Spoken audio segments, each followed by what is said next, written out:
Такое в первый раз. Я немного, немного боюсь, да. Потому что дети, они чувствуют фальшь любую сразу. Ребенку не скажешь всю правду. И иногда правдой можно и травмировать ребенка. Поэтому, да, приходится хитрить иногда.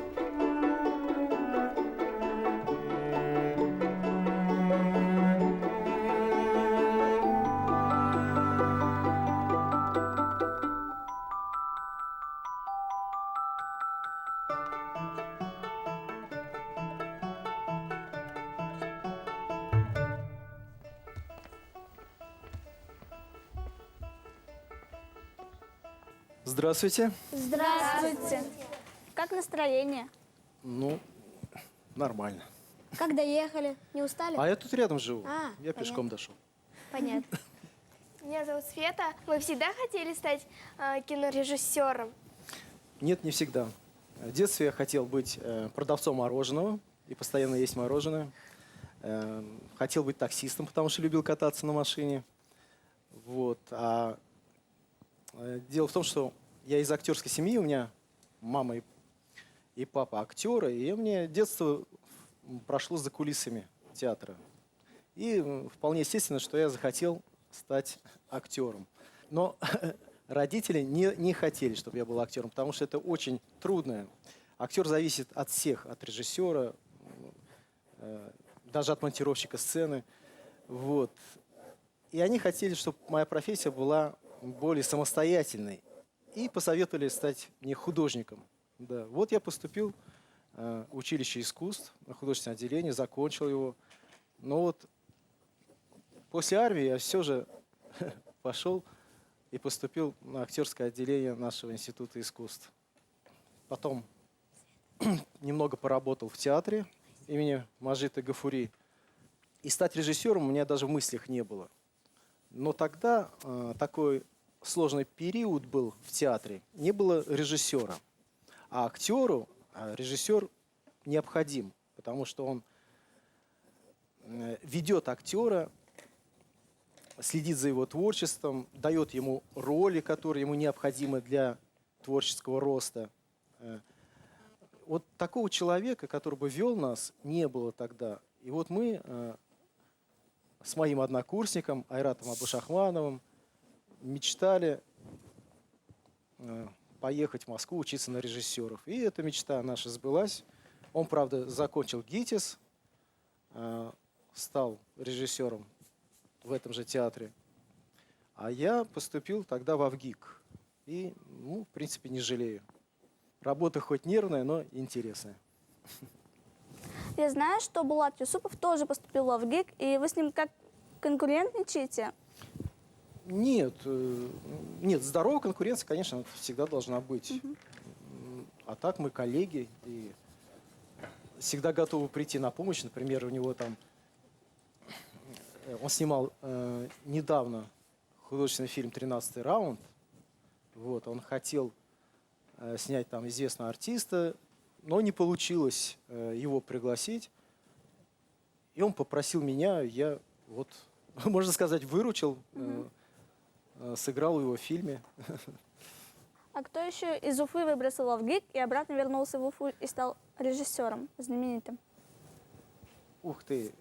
Ну, дело в том, что в АВГИКе учились многие, да, но не все хотят возвращаться, потому что у нас тут все-таки кинопроизводство развито слабо. А в Москве, конечно, возможностей больше. И многие наши земляки остаются в Москве, да, я знаю таких многих. Вот оператор есть Даян Гайткулов, он теперь в Москве считается очень опытным, хорошим оператором, его берут на большие проекты. А почему вы не остались в Москве, а вернулись? Ну, я люблю свой город, можно так сказать. Москва – это огромный мегаполис, и там вот я не очень себя уютно чувствовал, потому что огромный город, он просто как бы такое ощущение, что из тебя высасывает всю энергию. Вот это мне не нравилось. Я вернулся, ну, не только поэтому, а потому что, в принципе, люблю свою малую родину. А вы хотите развивать здесь также кинорежиссуру, как она развита в Москве? Да, конечно.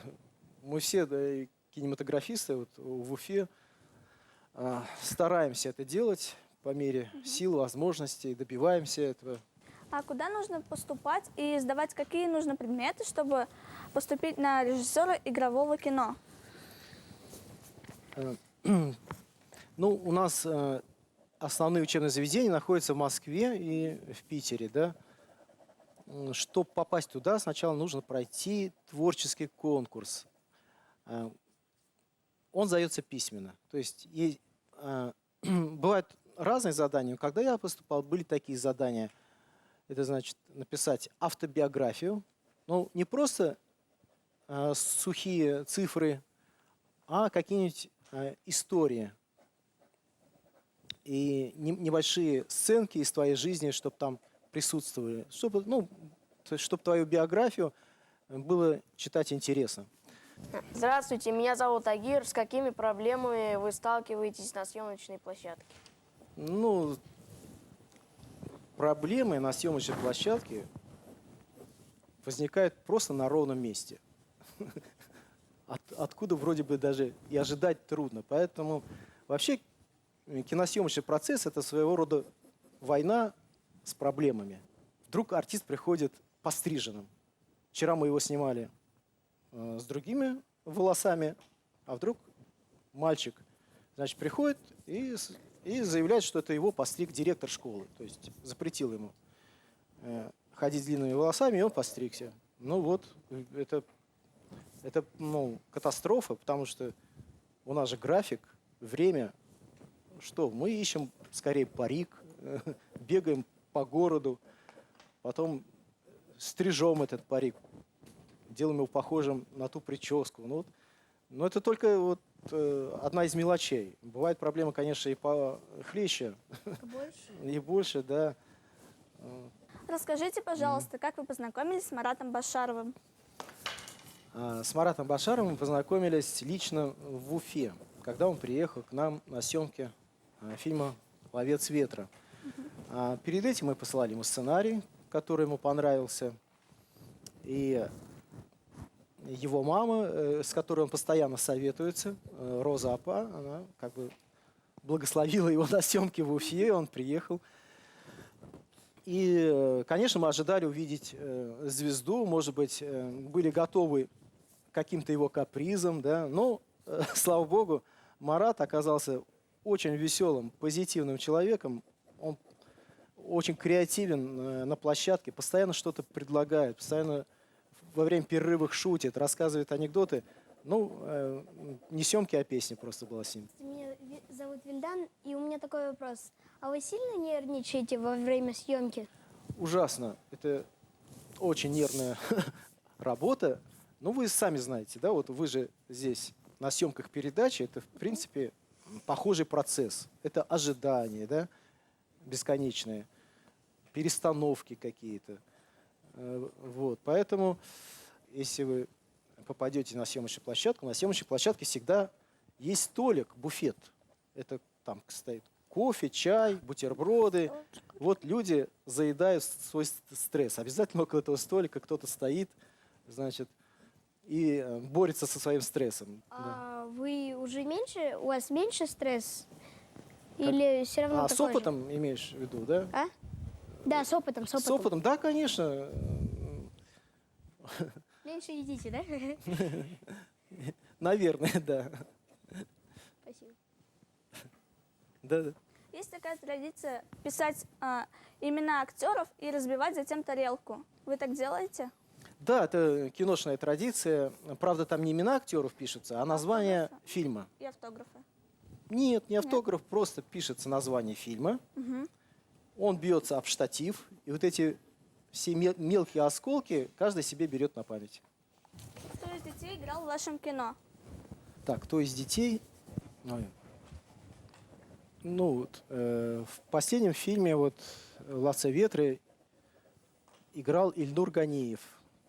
Когда он начал сниматься, ему было лет 11, только-только исполнилось, по-моему. А так как фильм наш снимался долго, из-за того, что несколько раз замораживался от нехватки финансов, он за это время вырос И когда мы доснимали фильм, он пришел на площадку, и у меня чуть инфаркт не случился, потому что он был другой, повзрослевший. Уже голос стал ломаться. То есть дети растут очень быстро. Вот он за 1,5 года успел так вырасти, что нам пришлось его крупные планы, которые мы отсняли в деревне в начале фильма, пришлось заменять на новые кадры. То есть мы его отсняли на хромаке. Это такая зеленая материя, ядовитого такого цвета, да? Чтобы этот цвет было легче вырезать. Вот на этом фоне мы его сняли и вставляли его уже повзрослевшего на те кадры, которые были отсняты ранее. То есть это очень сложная работа. А если у актера на съемках нет настроения, а нужно улыбаться, то что надо делать? Ну, Если профессиональный актер, он всегда находит в себе силы, чтобы выглядеть в кадре, как требуется на данный момент. Плакать или улыбаться. На то он и профессиональный актер. Но когда в кадре не профессиональный актер, тут, конечно, все зависит от режиссера. Нужно найти подход, постараться вывести его на нужный градус эмоции. ясно. А Во время работы над фильмом вы подбираете актеров и операторов и других членов команды, вы им даете свободу творчества? Да, конечно. Оператор-постановщик – это такой же автор фильма, как и режиссер, я так считаю. Поэтому очень важно выбрать себе оператора хорошего, найти с ним общий язык. Вот, а дальше творить в тандеме. А какой вы режиссер? Вы царь, бог или либерал? Ух ты! Так, наверное, если брать из этого списка, то либерал, наверное, да. Хотя режиссер должен быть жестким, иначе все может развалиться. Вот это на площадке можно быть либералом, когда ты работаешь с актером. Но вот организационная часть, да, когда нужно организовать съемки, то там надо быть диктатором. Без этого никак нельзя.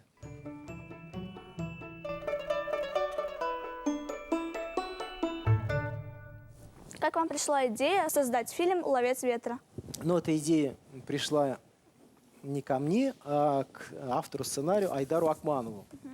Тогда он был главным редактором киностудии, а я только что закончил институт и приехал работать. И вот он мне предложил этот проект.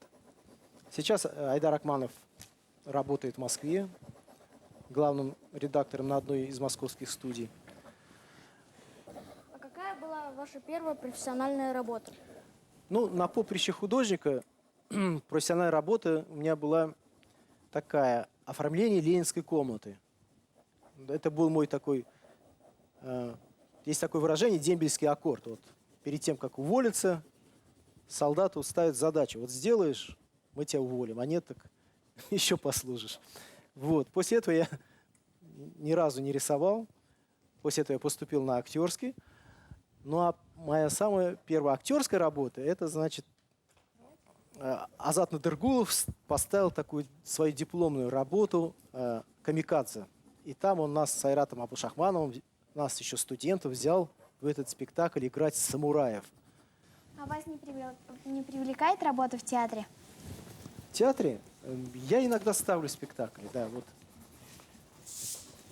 Я поставил по пьесе отца сказку «Волшебная мелодия» в Стерлитамакском театре. Вот, этот спектакль получил гран-при на фестивале детских спектаклей «Холонсак», который у нас в Уфе проходил. Первая работа как режиссера, как профессионал, ну, в принципе, могу сказать, что это моя курсовая работа. Она мне нравится, я там снял отца своего. Вот так. Называется «Головоломка». А у вас какой был самый первый фильм? Самый-самый первый. Самый первый фильм назывался у меня «Кровать». Он был без слов. это очень сложно снимать фильм без слов, чтобы было все понятно. Потому что если что-то непонятно, можешь сказать, и уже понятно, можно говорить без конца, вот как в сериалах, да? А чтобы было все понятно без слов, это вот огромная задача. И вот такую задачу нам поставили наши мастера. И первый фильм у нас был немой. А сюжет был таков. Значит, приезжает внук, взрослый внук со своей маленькой дочкой к своим дедушке с бабушкой, да, и привозит им мягкую, такую панцирную, большую кровать. Потому что они спят на хике. А что такое? Хике – это такой топчан. Башкиры раньше спали да, на да, таких да, деревянных вспомнила. топчанах. Да? Вот он привозит. Считает, что они спят на жестком, а им уже пора бы на мягком. Сделал добро. Подарил им кровать, разломал этот топчан, поставил кровать и уехал, оставив дочку им на лето. И вот они всю ночь ворочаются на этой кровати, потому что им непривычно спать. Они все время скатываются в середину. Довольно такая комичная ситуация. И на следующее утро дед выставляет кровать во двор и восстанавливает топчан. А на кровати, как на батуте, прыгает вот эта маленькая девочка. Вот такая история. А сколько этот фильм идет времени? Он идет 7 минут. А над чем вы сейчас работаете? Над каким фильмом? Сейчас мы готовим проект про Великую Отечественную войну. Наверное, вы знаете, что в 2015 году будет юбилей, 70 лет Победы. И вот к этой дате мы хотели бы сделать фильм. Тема очень сложная. Не знаю, насколько вы сведущи в истории, насколько это вам будет понятно. Но Гитлер, да, вы знаете его, да? Да.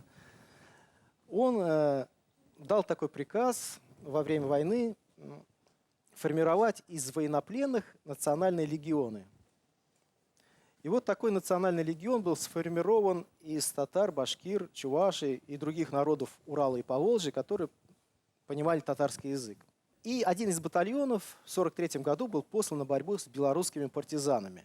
Так вот, этот батальон, как только прибыл на место, тут же вошел в контакт с партизанами и, перебив немецкий гарнизон, в полном составе перешел на сторону партизан и стал воевать против фашистов. Они все, большинство из них погибло в этих боях, потому что они рвались вперед в самые горячие точки, доказывая, что они не предатели. Те немногие, которые выжили в этой войне, они были репрессированы и прожили остаток своих дней на чужбине, потому что на родину они вернуться не могли, так как считались здесь предателями. И вот величайшая несправедливость, что их предателями считают до сих пор. То есть официально их не реабилитировали. И мы хотели бы, чтобы этот фильм подтолкнул общественное мнение к их реабилитации.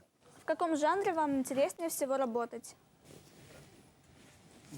Мне интересны все жанры, в принципе. Все зависит от материала. Вот какой сценарий, какая идея. Вот если идея увлекает, то в любом жанре воплотить эту идею интересно. Комедии, я бы хотел еще поснимать комедии, да. А ужастики не хотели бы? Ужастики? Нет, не очень. А почему? Не знаю, как-то... Попробовать интересно, конечно. Попробовать интересно снять ужастик. Но вот так уж такого большого желания нет. А вот говорят, что кто умирает в фильме, того ждет удача вообще в жизни. Это так? Я думаю, что это не так. То есть этого человека, я не считаю, что этого человека ждет какая-то неудача, но и удача тоже не гарантирована. Это что-то такое придуманное. А сколько времени у вас уходит на монтаж и съемки? В среднем работа над фильмом длится примерно 14 месяцев. Это 14-16 месяцев. Это у нас смотря какой сложности фильм. Он может и 2 года длиться. Многие люди восхищаются работами Квентина Тарантино. Вы ими восхищаетесь? Ну, как сказать, первая работа его, да, она меня действительно восхитила, да. «Криминальное чтиво». Хотя до этого он еще там что-то снял, но вот «Криминальное чтиво», она действительно работа интересная. Остальные работы не так, мне кажется, интересными. Мне больше нравятся фильмы Йоса Стеллинга, ну, вот такие больше авторские фильмы, да.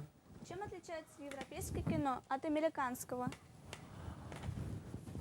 Американское кино, оно, в принципе, американское кино тоже разное. То, что мы видим на экранах кинотеатров, это коммерческое кино. В Америке тоже развито направление авторского кино, да. Но, конечно, в Европе осталось вот это тяготение к авторскому кино. Там все-таки это больше самовыражение режиссера, автора. А в Америке преобладает коммерческое кино. Кино, построенное на аттракционах. А вы не боитесь прослыть шаблонным режиссером? Каким? Шаблонным. Шаблон боюсь, конечно. Это же ужас какой-то. Если про тебя такое скажет, это даже представить себе страшно.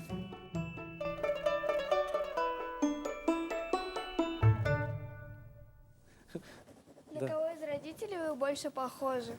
Ну, внешне, может быть, больше на отца, характером, может быть, больше на маму. Вот так. А чему самому важному вы научились от своих родителей? От своих родителей самого важного. Я как-то даже не задумывался.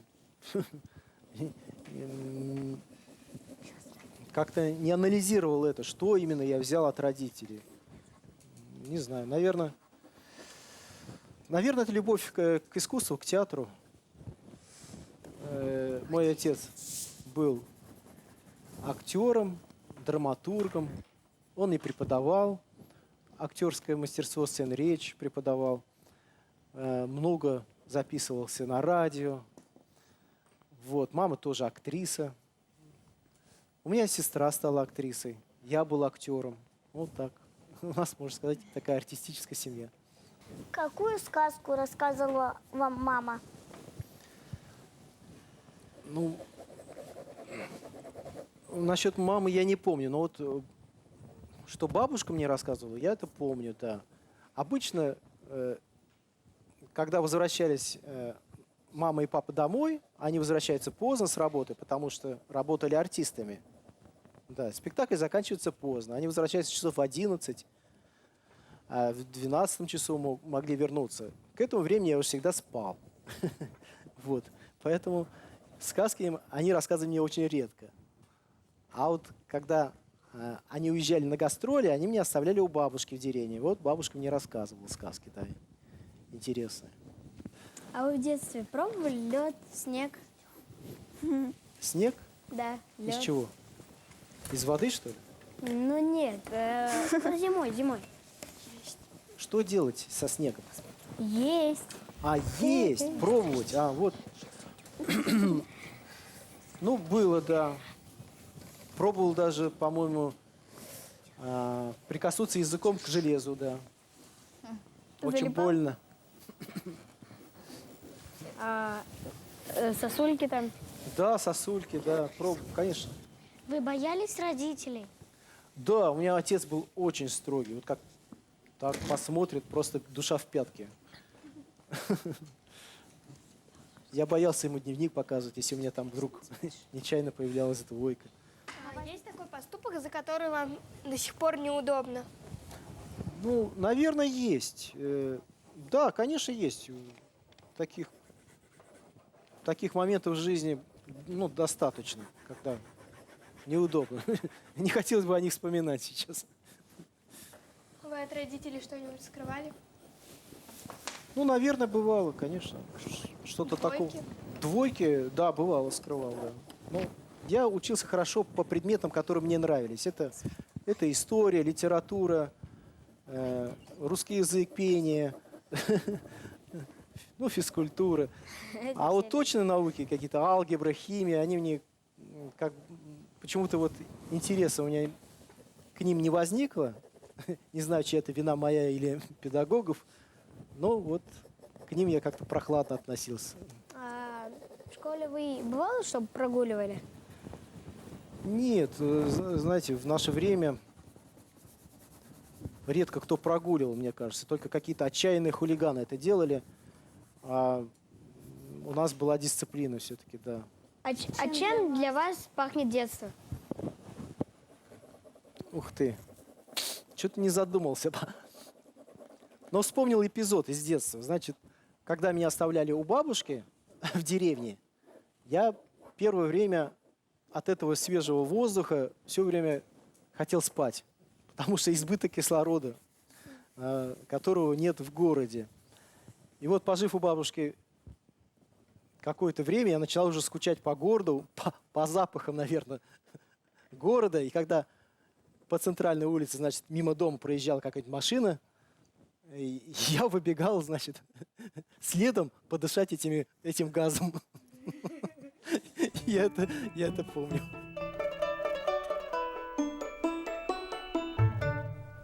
В каком возрасте вам начали нравиться девочки?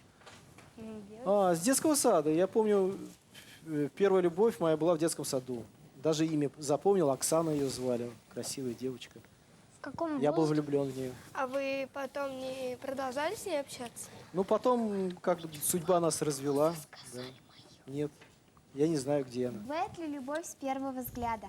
Думаю, да. Может быть, не с первого, может быть, со второго, но вот, что она приходит вот как-то внезапно, да, это бывает, да. А вы часто влюбляетесь? Нет, не часто. Когда последний раз влюбился в свою жену. А какие цветы ей дарите? Лилии. А почему именно лилии? Девушкам же нравятся розы. А ее зовут Лилия. Ей нравится Лилия. Что должен уметь делать настоящий мужчина? Ух ты. Ну, настоящий мужчина должен уметь, наверное, очень многое. Это содержать семью,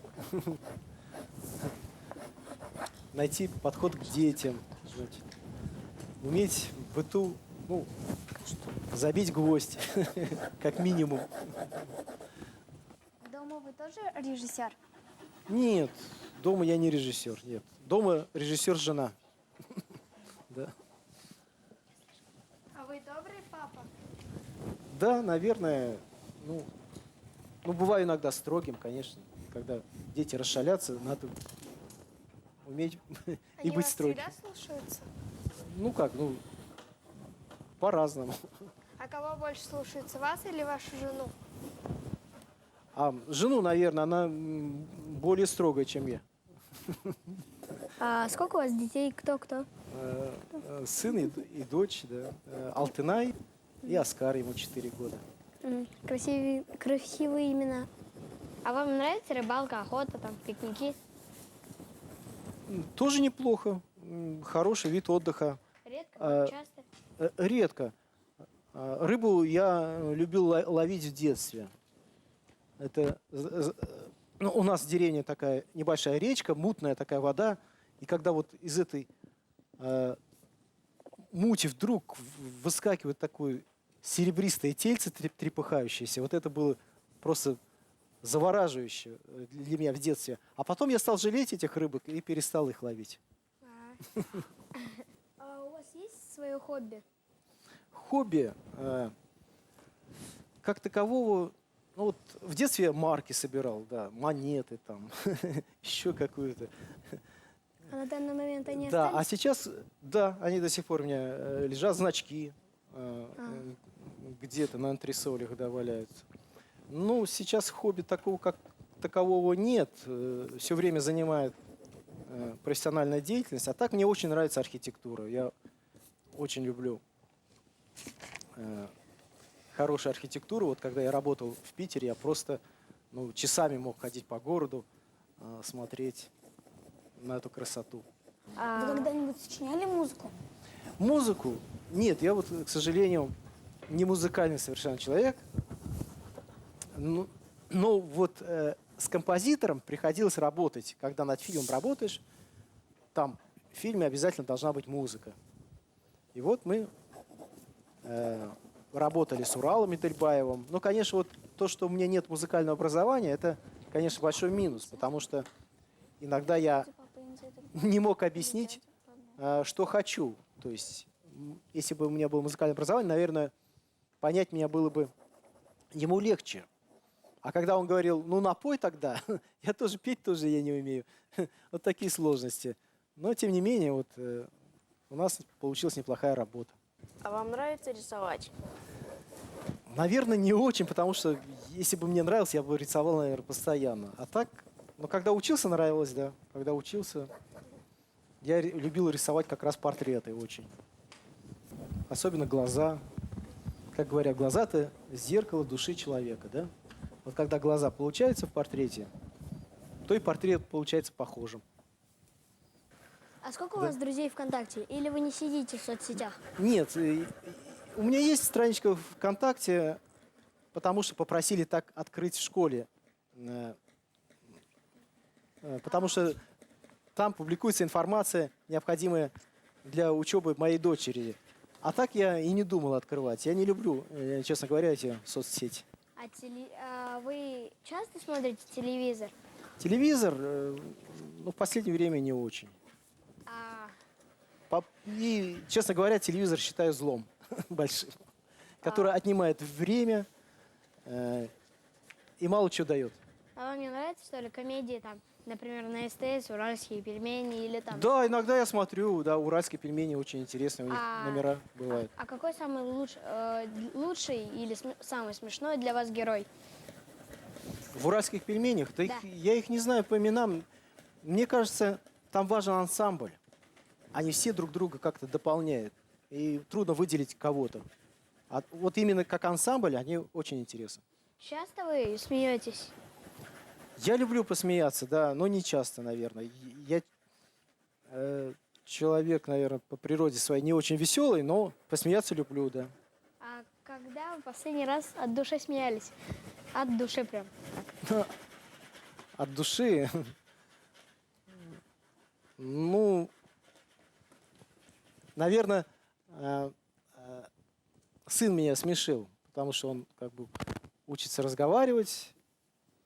Каждый раз его словарный запас странным образом пополняется, потому что он смотрит телевизор. Да. И иногда он выдает смешные фразы, да. А просто ли вас обидеть? Обидеть? Да. Ну, сейчас-то не просто, наверное. В детстве, может быть, было просто, да.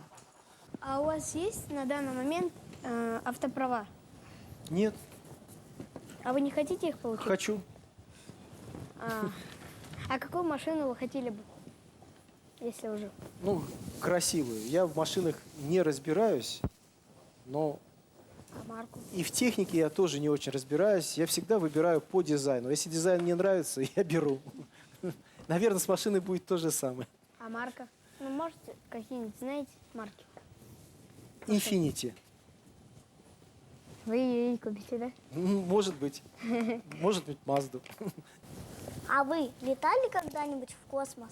Во сне. И прекрасно это помню. Я приземлился на какой-то планете в будущем. То есть это, может быть, была и Земля, но это было будущее. Это точно. А это было в детстве или... Это было где-то в юношестве. Понятно. А можно еще один вопрос? Да, конечно. А вы готовить умеете? Нет, наверное. По большому счету нет. А яичницы такого нет? Яичницу, конечно, с закрытыми глазами. А борщ? Борщ, ну, надо постараться для этого, да. Возможно, смогу. Если бы вы стали президентом, что бы вы изменили? Что бы я изменил? Так, ну это такой глобальный вопрос. Ну, точно я бы поднял наш башкирский кинематограф, который сейчас в таком зачаточном состоянии. Это бы я бы сделал точно. Можно ли купить счастье за деньги? А ты как сам считаешь? Я не знаю. Я у вас спрашиваю. Я думаю, что нет. А почему? Ну, это какие-то два совершенно разных понятия. Деньги и счастье. Не знаю. Вы хорошо помните самый свой счастливый день своей жизни? Самый-самый, я не знаю, но счастливых дней было достаточно. Это когда поступил в институт, например, когда родились дети, тоже счастливые дни. Ну, таких дней можно как бы набрать. Какого цвета счастье? Наверное, оранжевого, вот как ты. В чем вы видите смысл жизни? Ну, смысл жизни я вижу в том, чтобы прожить ее достойно. Чтобы потом тебя могли вспоминать добрым словом, чтобы дети твои гордились тобой. Вот так. Я хочу вам пожелать, чтобы у вас осталась карьера в Голливуде, это обязательно, даже если вы не хотите, чтобы она обязательно состоялась. И чтобы ваши дети были красивыми и здоровыми. И чтобы вас радовали ваши сыновья. Желаю вам счастья, огромного здоровья, чтобы карьера развивалась, и пусть ваши все мечты сбываются. Спасибо большое, очень хорошее пожелание. Спасибо вам, что вы уделили нам время, что вы оставались бы таким искренним, веселым и добрым человеком. Спасибо тебе. После таких пожеланий уж точно все сбудется, мне кажется. Я буду самым счастливым, успешным человеком. Спасибо вам. Я вам тоже желаю быть здоровыми, хорошо учиться и достичь результатов в творчестве. Ведь вы художники. А художникам полезно быть в жизни в самом широком смысле слова. Спасибо вам огромное. До свидания. До свидания. Спасибо вам. Что вы пришли. Спасибо. Вам тоже успехов. До свидания. Спасибо преогромное.